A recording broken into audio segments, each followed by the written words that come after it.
So good evening guys, this is Divyansh Bhadauria and today I'll be giving certain tips regarding to inorganic chemistry for your board exams, for your JEE, for your NEET. Okay, so let's get started. Now, first I'll be telling regarding your board exam. आपको मतलब board के inorganic कैसे handle करनी है. अब इसमें दो category के बच्चे आते हैं, one from CBSE and the other from the other board. CBSE वालों के लिए तो मैं यही सजेस्ट करूँगा कि आपके टीचर ने आपको NCERT में कुछ ना कुछ पॉइंट्स लिखवाए होंगे, मतलब पॉइंट्स मार्क किए होंगे. नहीं किए होंगे तो आप खुद ही पूरी NCERT को अच्छे से पढ़ लीजिए, उतना इनफ है आपके लिए, उससे बाहर कहीं नहीं आना है. ठीक है. बाकी अपने टीचर से पूछ लीजिए कि अगर कुछ बोर्ड ने एक्सक्लूड किया है NCERT में, जैसे कि इस बार बोर्ड ने CBSE बोर्ड ने बहुत सिलेबस रिड्यूस किया है 2021 बैच के लिए, तो वो आप देख लीजिए. बाकी NCERT आप करिए. अब दूसरे बोर्ड को मैं ये सजेस्ट करूँगा, देखिए दूसरे बोर्ड में क्या होता है कि उसमें भी जनरली NCERT ओरिएंटेड ही है, लेकिन दूसरे बोर्ड में क्या होता है, कुछ वो लोग एडिशनल चीज़ें ज़्यादा थे. लाइक मैं अपने बोर्ड की बात करूँ ISC की, तो उनके सिलेबस में सोडियम थायोसल्फेट है, बट NCERT में कहीं सोडियम थायोसल्फेट आपको नहीं दिखेगा. तो ये कुछ एडिशनल चीज़ें हो जाती हैं. तो मैं उनको टिप्स दूंगा कि आप एक नोटबुक लीजिए और अपना सिलेबस उठाइए, उस सिलेबस की एक चीज़ देखिए और उसको अपनी नोटबुक में नोट करिए विद पॉइंट्स. आपको पहले तो इसमें टाइम लगेगा, जैसे कि आपको मान लीजिए 2-3 दिन लग जाए इसको करने में. सारे चैप्टरों का मुश्किल 4 चैप्टर होते हैं. इनऑर्गेनिक मेटलर्जी होता है, P ब्लॉक होता है. P ब्लॉक में नाइट्रोजन फैमिली, ऑक्सीजन फैमिली, चारों फैमिली को साथ काउंट करा. DNF होता है और आपका कोऑर्डिनेशन होता है. कोऑर्डिनेशन तो वैसे आपकी टीचर की थ्योरी से ही हो जाता है. बेसिकली मैं उसको इतना इनऑर्गेनिक का पार्ट नहीं गिनता, मैं उसको फिजिकल टाइप समझता हूँ, क्योंकि वो बेसिकली थोड़ा कंसेप्चुअल चैप्टर है. बाकी 3 थोड़े प्योरली इनऑर्गेनिक है, तो इनके लिए मैं कहूँगा कि ये सफिशिएंट 2-3 दिन लगेगा आपको, लेकिन आपको बेनिफिट करेगा. ठीक है. तो आप इतना करिए, वो है फाइन है.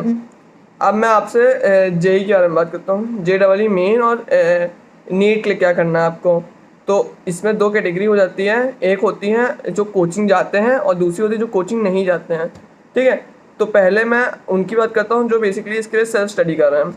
तो मैं उनको एडवाइस करूँगा कि आप पहले तो पूरी NCERT कर लीजिए कट टू कट, मतलब कुछ भी ना छोड़िए NCERT में. अभी तो कोई ऑफिशियल नोटिस आई नहीं कि आपका सिलेबस रिड्यूस हो रहा है, तो आप पूरी NCERT करेंगे इनऑर्गेनिक की कट टू कट, मतलब कुछ भी नहीं आपको छोड़ना है. ठीक है.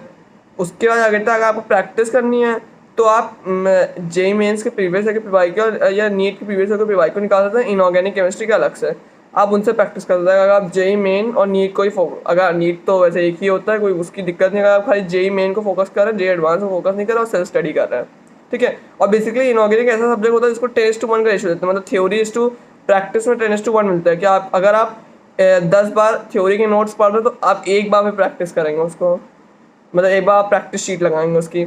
अब मैं उनकी बात करता हूँ कोचिंग में, तो उनका भी ईजी, उनको भी पहली चीज़ प्रायोरिटी होनी चाहिए कि उनको NCERT कट टू कट याद होनी चाहिए, मतलब एक एक लाइन याद होना चाहिए. ये दोनों के लिए कॉमन है, क्योंकि NCERT for JEE main is Bible for inorganic chemistry. तो वो तो आपको पूरी रटी होनी चाहिए. इवन JEE एडवांस में भी NCERT बहुत काम आती है. ठीक है.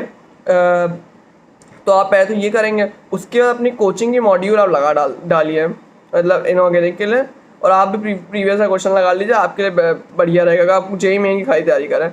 अब मैं बात करता हूँ JEE एडवांस की, कि आप JEE एडवांस के लिए कैसे इनऑर्गेनिक को तैयार कर सकते हैं. ठीक है. पहली चीज़ तो NCERT बिल्कुल रटी होनी चाहिए, फर्स्ट स्टेप, मतलब NCERT का हर एक कॉन्सेप्ट आपको आना चाहिए. फिर दूसरी चीज़ मैं आप यहाँ डिवाइड करता हूँ जो कोचिंग जाते हैं, जो कोचिंग नहीं जाते हैं. पहले मैं उनकी बात करूँगा जो कोचिंग जाते हैं.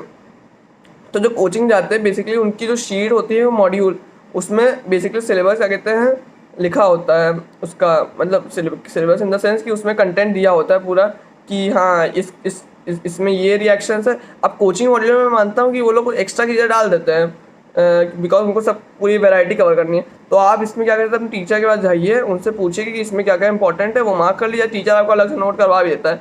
आप बस कोचिंग की वो मॉड्यूल लगा लीजिए. मैं देखा बहुत सारे कोचिंग जाने वाले बच्चे होते हैं, वो JEE करना लगते हैं. अपनी कोचिंग मॉड्यूल करेंगे, JEE भी करेंगे. अभी समझना आपको JEE कब करनी है. आपको ऐसा नहीं कि JEE हमेशा करनी है. आपको JEE आपको तब करनी है जब ओलंपियाड की तरफ फोकस्ड है, इस तरफ फोकस्ड है, मतलब थोड़ा एक्स्ट्रा पढ़ना चाहता है केमिस्ट्री के बारे में. वरना जेडीली आपके लिए मतलब एक बर्डन टाइप होता है। आप पढ़ना है तो पढ़ लेंगे, लेकिन फिर आपका बहुत टाइम वेस्ट होगा। अगर आप कोचिंग मॉड्यूल ढंग से पढ़ लेंगे ना, उसकी से रिएक्शन आपको अच्छे से आती है, आपको जेडीली की जरूरत ही नहीं पड़ेगी। मैं अपना एग्जांपल देता हूँ। हाँ, एक बार हुआ था 2015 में एक आया था question, P block chemistry boron carbon से। वो बिल्कुल मतलब शीट में नहीं था, वो मतलब उससे आया, जेडीली से आता।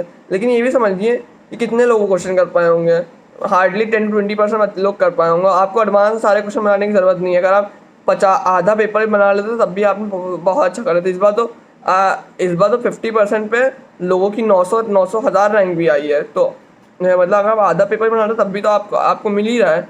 तो जेडीली करने की इतनी ज़रूरत नहीं है। तो आप जेडीली से ज़्यादा अपनी एनसीईआरटी अपनी कोचिंग को अच्छे से कर डालिए, है ना। और अगर आपकी टाइम बचता है, आपको प्रैक्टिस करनी है, तो मैं कहूँगा आप वीके जायसवाल लीजिए। VK Jaiswal is the best book for practising inorganic chemistry. लेकिन तभी जब आपके पास टाइम बचेगा, आप ये पहले 2 चीज़ें कर लेंगे, ठीक है। और जी एडवांस मतलब आपको पहले तो एनसीईआरटी करनी है, कोचिंग मॉड्यूल करनी है, और जी एडवांस में पीवाईक्यू करना है। ये 3 करने के बाद ही आप देखिए, ये 3 अगर आपको करने का टाइम बचता तो ही आप वीके जायसवाल लीजिए। अब मैं उनकी बात करता हूँ तो नॉन सेल्फ स्टडी मतलब सेल्फ स्टडी वाले, नॉन कोचिंग वाले हैं, वो भी अगर एडवांस की तैयारी कर रहे हैं, उनको ही पहली चीज़ आपको ये करनी है, ठीक है। क्या नाम था, एनसीईआरटी। और उनको प्रैक्टिस मैं कहूँगा वीके जायसवाल से करें, क्योंकि आपके पास कोई प्रैक्टिस का मटेरियल है नहीं। तो आप प्रैक्टिस करेंगे वीके जायसवाल से, ठीक है। अब जेडीली में आप इन लोगों के लिए सजेस्ट कर सकता हूँ जो सेल्फ स्टडी करते हैं, बिकॉज उनके पास बेसिकली कुछ है नहीं ना पढ़ने के लिए। तो आप इससे पढ़ सकते हैं। लेकिन अगर आप चाहें तो नेट पे बहुत से नोट्स अवेलेबल होते हैं, आप ढूंढना चाहें तो आपको मिल जाएंगे।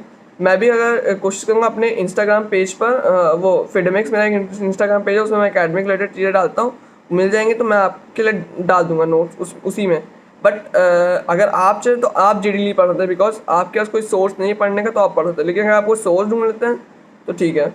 पर लेकिन जेडीली में भी आप पूरी ये ना करिएगा कि आपको पूरी करनी है। आपको बस उतना पार्ट मार्क करके करना है जो पहले रेलेवेंट है आपके सिलेबस से, कि हाँ ये मेरे सिलेबस में रेलेवेंट है, इससे मतलब इसके क्वेश्चन आते हैं, वो पहले आप वो करिए। आप किसी अपने फ्रेंड से हेल्प ले सकते हैं जो कोचिंग जाता है, वो आपकी गाइड कर देगा, ठीक है। So thank you, this was from my side. Please like the video, share it and subscribe the channel.